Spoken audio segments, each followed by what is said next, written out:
మాఫీ అంటున్నారు। ఈ తల్లి బిడ్డల మధ్య పంచాయతీ పెడితే పాపం సురేందర్ రెడ్డి అనే ఒక రైతు ఆత్మహత్య చేసుకున్నాడు। రైతులు చనిపోయినా ఈ రేవంత్ రెడ్డికి కనికరం లేదా? రైతు బంధు రాక 2 లక్షల మీద మిత్తిలకు తెచ్చి అప్పులు కట్టి బోనస్ లేక ఒకవైపు అకాల వర్షాలు పడి పంటలు లక్షల ఎకరాల్లో పంటలు కూడా ఖరాబ్ అయినాయి। రైతులు ఇంత బాధలో ఉంటే ఈ రేవంత్ రెడ్డికి కొద్దిగా కూడా కనికరం లేదా అని అడుగుతా ఉన్నా। ఏమి రాతి గుండెనా అని అడుగుతా ఉన్నా। ఇలా రైతుల బాధలు చూస్తే రాతి గుండెలు కూడా కరుగుతాయి, ఆ రైతులకు సాయం చేస్తాయి। కేసీఆర్ ఉండగా ఆయనది రైతు గుండె, ఈ రేవంత్ రెడ్డిది రాతి గుండె మోపైంది। మీకు ఎందుకు ఈ మాట అంటున్నా అంటే మనకు కరోనా వచ్చింది 2 సార్లు। 2 సార్లు కరోనా వస్తే ప్రభుత్వానికి ఆదాయం లేదు, కానీ కేసీఆర్ గారు ఆ రోజు అన్నీ ఆపిండు। ఉద్యోగస్తుల జీతాలు ఆపిండు, మంత్రుల జీతాలు ఆపిండు, ఎమ్మెల్యేల జీతాలు ఆపిండు, కానీ రైతులకు మాత్రం టైం మీద రైతు బంధు ఇచ్చిండు కేసీఆర్। 2 సంవత్సరాలు కరోనా వచ్చినా ఏమైనా రైతు బంధు ఆగినారే? మరి ఇప్పుడు ఎందుకు ఆపిండు రేవంత్ రెడ్డి? కేసీఆర్ది రైతు గుండె, రైతు కోసం తన్లాడే నాయకుడు కేసీఆర్। 24 గంటల కరెంట్ ఇచ్చింది కేసీఆర్, చెరువులు బాగా చేసింది కేసీఆర్, రైతు బంధు పెట్టింది కేసీఆర్, రుణమాఫీ చేసింది కేసీఆర్, రైతు బీమా చేసింది కేసీఆర్, కాలువలు తవ్వించి మీకు దేవాదుల నీళ్ళు ఇచ్చింది కేసీఆర్। మంచిగా కేసీఆర్ చేసిండు, కానీ రేవంత్ రెడ్డి వచ్చినాక రైతులకు ఇచ్చిన ఒక్క హామీ నిలబెట్టలే।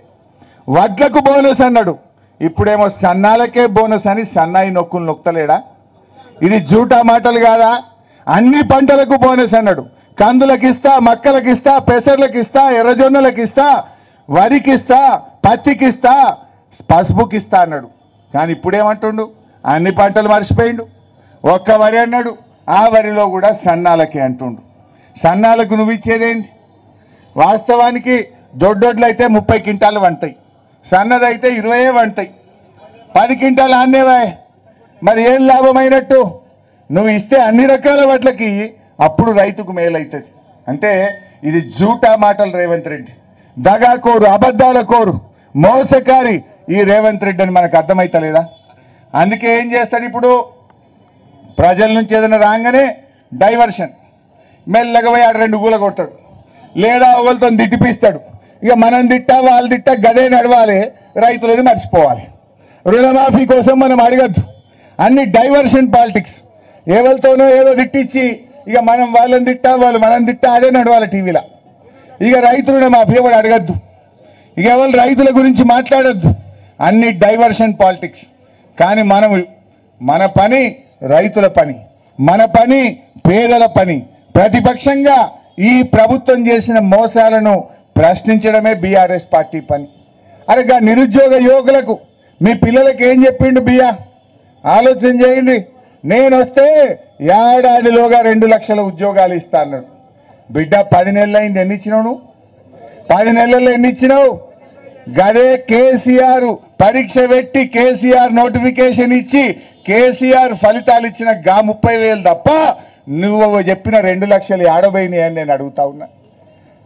ఏడాదిలో 2 లక్షలు అన్నావు, 10 నెలలు అయిపోయింది, ఇక ఉన్నది 2 నెలలే, 2 నెలల్లో 2 లక్షలు ఇస్తావా? అంటే మన పిల్లల్ని మోసం చేసిండు।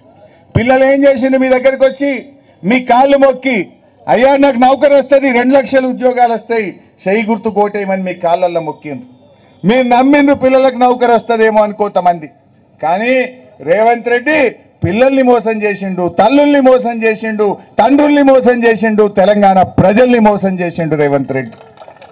నిరుద్యోగ యువకులను ఇవాళ 2 లక్షల ఉద్యోగాలు అన్నాడు, నెలకు 4,000 నిరుద్యోగ భృతి అన్నాడు, ఆ నిరుద్యోగ యువతను కూడా మోసం చేసిండు, ఉద్యోగస్తుల్ని మోసం చేసిండు।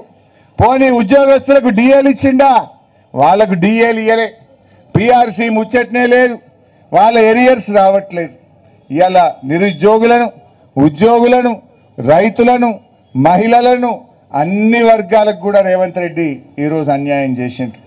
నేను రైతు సోదరులకు మనవి ఒక్కటే, దయచేసి ఎవరు అధైర్యపడకండి, మేమున్నాం। ప్రధాన ప్రతిపక్షంగా మీకు రైతు రుణమాఫీ చివరి రైతుకు జరిగేదాకా దయాకర్ అన్న, నేను, కేసీఆర్ గారి నాయకత్వంలో పోరాటనే ఉంటాం. ఈ రేవంత్ రెడ్డి మెడలు వంచి మీకు రుణమాఫీ చేపిస్తాం, ఇడిచిపెట్టాం. యాడికి పోతే అడ్డం పడతాం, ఎక్కడ పోతే అక్కడ నిలదీస్తాం. రైతులకు నువ్వు ఇచ్చిన మాట ప్రకారంగా ఇస్తావా ఇయ్యవా అని అడుగుతాం. అవసరమైతే దసరా పండుగ వెళ్ళినాక ఢిల్లీకి పోయి రాహుల్ గాంధీ ఇంటి ముందు కూడా ధర్నా చేస్తాం. ఏమయ్యా రాహుల్ గాంధీ, వరంగల్ డిక్లరేషన్ లో బాగా మాట్లాడినావు, మాట ఇచ్చినావు, మొదటి రోజే సంతకం అన్నావు. ఏడాదైనా రుణమాఫీ చేస్తావా చెయ్యవా అని దసరా పండుగ వెళ్ళినాక ఢిల్లీకి పోయి రాహుల్ గాంధీ ఇంటి ముందైనా ధర్నా చేసి మీకు రుణమాఫీ చేయిస్తా. ఇడిచిపెట్టే ప్రశ్నే లేదు. మీరు ధైర్యంగా ఉండండి, మీరు ఆత్మవిశ్వాసం కోల్పోవద్దని కూడా నేను రైతు సోదరుల్ని కోరుతా ఉన్నా. ప్రాణం పోతే పాపం ఆ రవి చనిపోయింది డోర్నకల్లా, ప్రాణం పోతే ప్రాణం రాదు, ప్రాణం విలువైంది. ఎవరు కూడా విశ్వాసాన్ని కోల్పోకండి. రేవంత్ రెడ్డి మోసం చేసినా కేసీఆర్ నాయకత్వంలో బీఆర్ఎస్ పార్టీ మీకు అండదండల్ని ఇస్తుంది. మేమందరం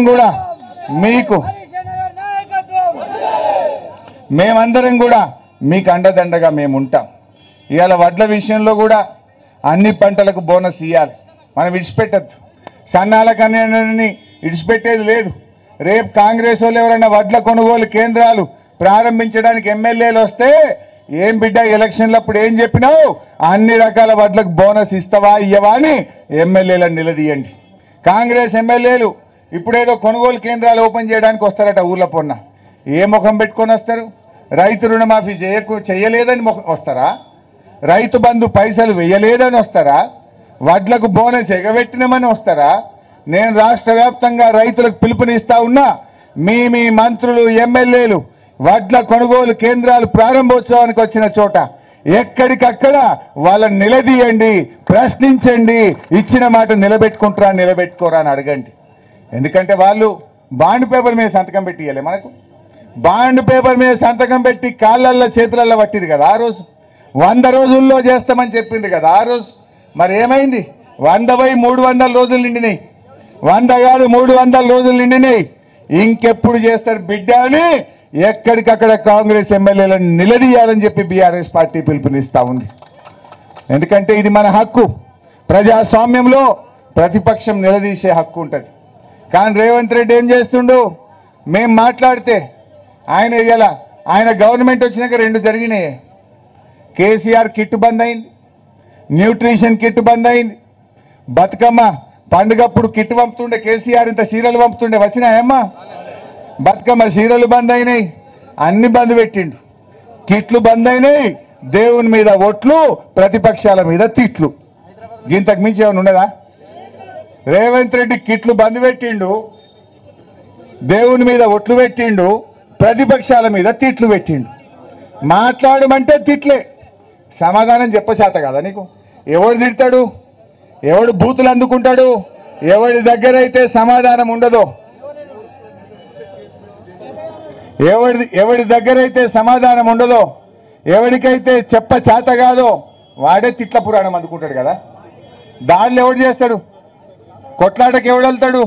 నీ దగ్గర సమాధానం ఉంటే ఒప్పిస్తావు, నువ్వు మాట్లాడి మాటతో ఒప్పిస్తావు.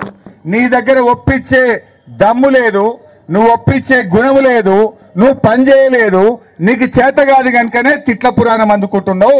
నీ నాయకులను దాడులకు ఉసిగొల్పుతావు నువ్వు బిడ్డ. కానీ నడవది, ఎక్కువ కాలం నడవది, గుండాగిరి నిలబడదు. నువ్వేమని చెప్పినావు? ప్రజాస్వామ్యాన్ని పునరుద్ధరిస్తాము అన్నావు. 6 గ్యారంటీలు కాదు, 7వ గ్యారంటీగా ప్రజలకు ధర్నా చేసే హక్కు, ప్రజలకు ప్రశ్నించే హక్కు 7వ గ్యారంటీగా ఇస్తామని చెప్పావు. కానీ ఏం చేస్తున్నావు? మన ఖమ్మంలో వరదలు వచ్చినాయని పోతే మా మీద దాడి చేసే ప్రయత్నం చేసినావు. మూసీ బాధితులకు సాయం చేయండి అంటే తిట్ల దండకం అందుకుంటున్నావు. నీ చేతగానితనం, బ్లాక్